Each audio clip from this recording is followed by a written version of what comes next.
La communauté internationale célèbre chaque premier lundi du mois d'octobre la journée mondiale de l'architecture et de l'habitat. Au Congo, cette journée n'est pas passée inaperçue.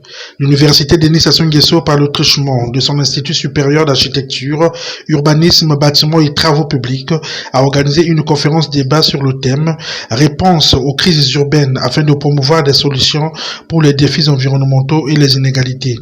Tiré du thème mondial « Concevoir la résilience », ce thème a été développé de fond en comble par le professeur Narcisse Malanda en vue de permettre aux jeunes étudiants architectes et urbanistes de comprendre l'importance de l'habitat décent ainsi que la promotion des politiques urbaines inclusives. Présent à cette conférence et débat, le président de l'Ordre des architectes du Congo, Antoine Béli Bokolo-Joué, a mis un accent particulier sur la résilience urbaine. Et vous savez que nous vivons dans notre société une crise urbaine qui est caractérisée par des inondations, des catastrophes naturelles ici et là. Et donc l'objectif c'était de voir comment faire justement pour que demain matin on puisse avoir un habitat résilient. Et donc c'est pour ça que nous avons essayé de contribuer en nous donnant nos idées, en faisant valoir nos idées, et pour dire aussi que finalement, en ce qui concerne notre pays, il n'y a pas, je vais dire, il n'y a pas de fatalité. Et parce que nous avons toute une batterie de textes, que ce soit législatif ou réglementaire en matière d'urbanisme, qui peuvent nous aider à surmonter tous ces problèmes.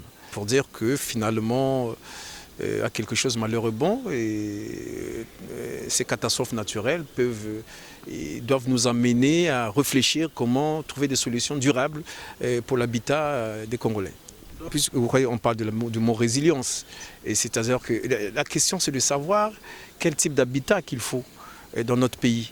Et comment avoir un habitat qui demain matin peut être reconstruit en cas de catastrophe naturelle. Quel type de matériaux qu'il faut. Donc voilà, il faut une résilience dans ce domaine et je pense que nous sommes tout à fait capables au Congo, au Brazzaville, de remonter et de surmonter cette question de l'habitat.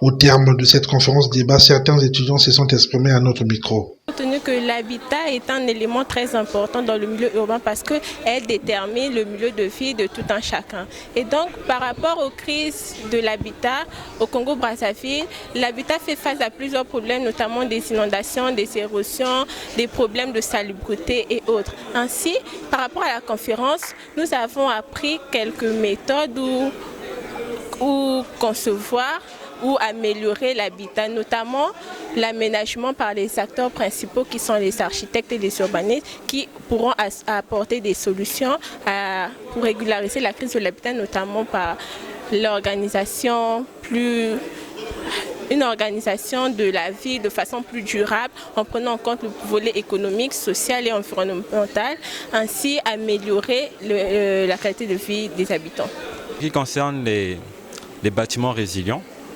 cela nous amène à comprendre qu'il faut, en tant qu'architecte, concevoir des bâtiments qui soient capables de résister face aux différentes catastrophes présentes qui vont se présenter.